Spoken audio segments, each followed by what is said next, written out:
নবীজির সাহাবা আজমাইন যারা তাদের নামের সাথে আমরা বলি রাদিয়াল্লাহু তাআলা আনহু বলি কি বলি না বলেন। আল্লাহর নবীর সাহাবীদের নামের শেষে সুন্দর করে লেখা আছে রাদিয়াল্লাহু তাআলা বলতেও হবে। এই রাদিয়াল্লাহু তাআলা আনহু নামটা কিন্তু আমি আপনি দেই নাই, আমার প্রিয় নবীও দেয় নাই। আমার আল্লাহ স্বয়ং সাহাবীদের প্রতি খুশি হইয়া এমন একটা নাম দিলেন রাদিয়াল্লাহু তাআলা। তার মানে আমার আল্লাহ বোঝায়, হে নবীজি আপনার সাহাবীদের কার্যক্রমে আমি আল্লাহ খুশি হয়ে গেছি, আর জানতে চাই আপনার সাহাবীরা আমি আল্লাহর উপর খুশি কিনা। সুবহানাল্লাহ সুবহানাল্লাহ। কথা বুঝতে পারছেন?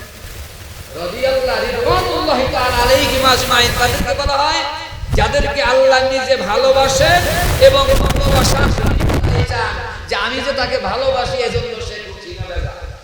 সুবহানাল্লাহ কইলেন না?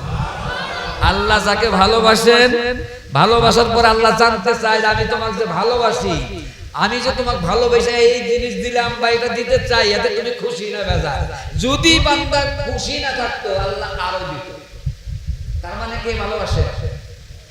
আল্লাহ যাকে ভালোবাসেন। বলেন তো বান্দার খুশি করতে আল্লাহ যা খুশি তাই দিবে না?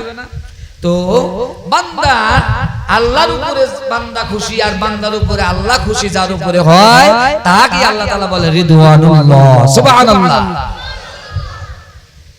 বন্ধু মুসলমান ভাইরা আমার, মাহে রমজানের রোজা যদি কোনো ব্যক্তি রাখে তার জন্য তাহলে পুরস্কার হলো রিদওয়ানুল্লাহ তাআলা। আমার আল্লাহ বলেন রোজাদারকে আমি আল্লাহ মাফ করে দেই, ভালোবাসি, আমার রোজাদারকে আমি ক্ষমা করে দেই। আমি আল্লাহ জানতে চাই রোজাদার তুমি আমি আল্লাহর উপর খুশি কিনা, তুমি কি চাও খুশি কিনা? তুমি যেটা চাই খুশি হও সে জিনিসটা আমি আল্লাহ তোমার জন্য দিয়া দিব। সুবহানাল্লাহ সুবহানাল্লাহ। এটা কার জন্য? রোজাদারের জন্য। রোজাদারের মুখের দুর্গন্ধ আল্লাহর কাছে প্রিয়। সুবহানাল্লাহ সুবহানাল্লাহ। তাহলে এক নাম্বার রাদিয়া রিদওয়ানুল্লাহ, এত বড় মর্যাদা আল্লাহ দান করে। দুই নাম্বার মিম একটা শব্দ,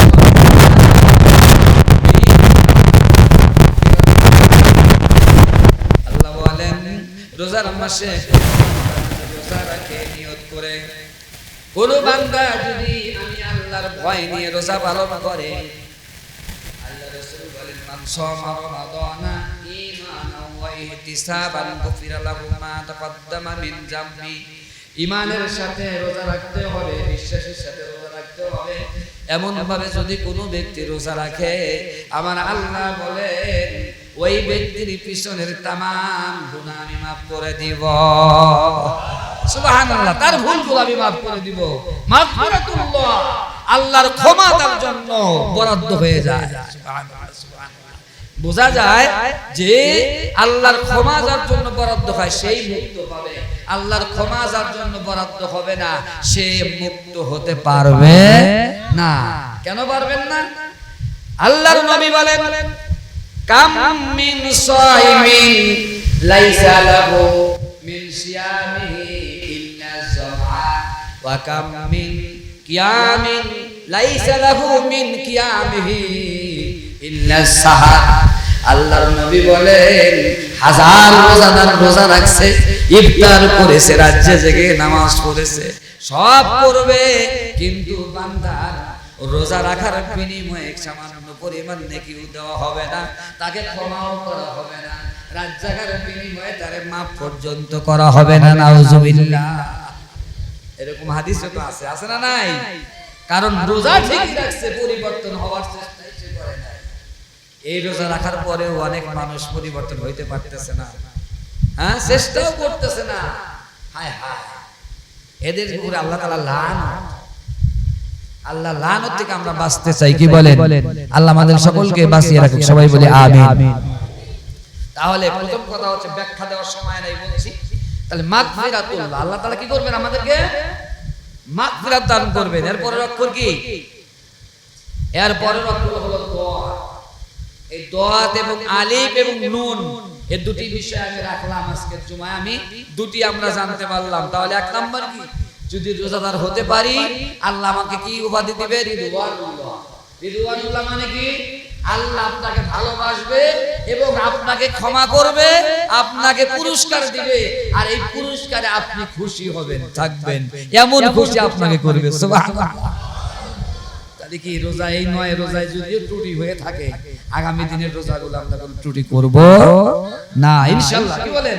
দ্বিতীয় নাম্বার আল্লাহ মাগফিরাত করবে। কি করবে? আল্লাহ মাগফিরাত জানেন তো? আল্লাহর মাগফিরাত, আল্লাহর ক্ষমা যদি এক পাল্লায় রাখা হয়, আর এই পৃথিবীর যা কিছু আছে সব কিছু যদি এক পাল্লায় রাখা হয়, একজন মানুষের জন্য আল্লাহর ক্ষমার নাম বেশি। কোন সুবহানাল্লাহ। দুনিয়ার কিছু সম্পদ আপনাকে দিতে পারবে, কিন্তু আল্লাহর নিকট থেকে ক্ষমা নেওয়ার মতো যোগ্যতা কারোর নাই। কারণ ক্ষমা কে করতে পারে? আল্লাহ করতে পারে, মানুষ ক্ষমা করতে পারে না। পারে? আজকে আমি আপনারে কষ্ট দিছি, আঘাত দিছি, বাড়ি মারছি, আঘাত করছি, টাকা পয়সা আপনার নষ্ট করে দিছি, আপনার কাছে যায় মাপ যদি চাই, বলবেন হুজুর আপনাকে আল্লাহর রাস্তায় মাফ করলাম। 1 বছর 2 বছর পরে যেদিন দেখা হবে না, বলবেন এই হুজুর আমার সর্বনাশ করেছিল। কি ঠিক না বেঠিক? হ্যাঁ না ভুল বললাম? 2 বছর 3 বছর পরে বলবেন এই হুজুর তো আমার 10,000 টাকা মাইরা দিয়েছে, 5,000 টাকা মাইরা দিয়েছে। এটা কি মনে পড়বে কি পড়বে না? আপনি মাফ করতে পারছেন তাহলে তাকে? তার দাগ আপনার অন্তর থেকেই বুঝতে পারেন না। এলাকার যারা করাপশন করে, সংস্কার যারা ডাকাত, চোর ডাকাত আপনাদের এলাকায় নাই তো জানি, সিরাজগঞ্জ জেলায় যদি একজন থাকে ধরেন, বা টাঙ্গাইলে তো আছে, এদের নাম থানায় লেখা থাকে, তারা ভালো হয়ে যায়, একবারে ফেরেশতার মতো ভালো হয়ে গেছে, তওবাতুল্লাহ করে খানায় কাবায় গেছে, ওয়াজ করছে, গ্লাবদের মাফ চাইছে, এই ব্যক্তি দেশে ফিরে আসছে। এরপরও দেখা যায় এলাকায় দুর্ঘটনা ঘটলে আগে বলে অমুকের বাড়িতে যাওয়া।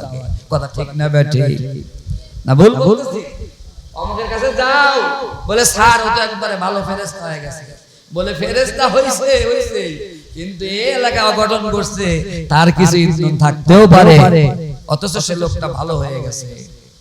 আমার কথা কি রাগ করলেন নাকি? আবার বাস্তবতা বলতেছি, কথা ঠিক না বেঠিক? এরপরেও যদি নতুন কে তাকে কোনো রকমের দোষারোপ না করা হয়, কিন্তু থানায় 20 বছর 50 বছর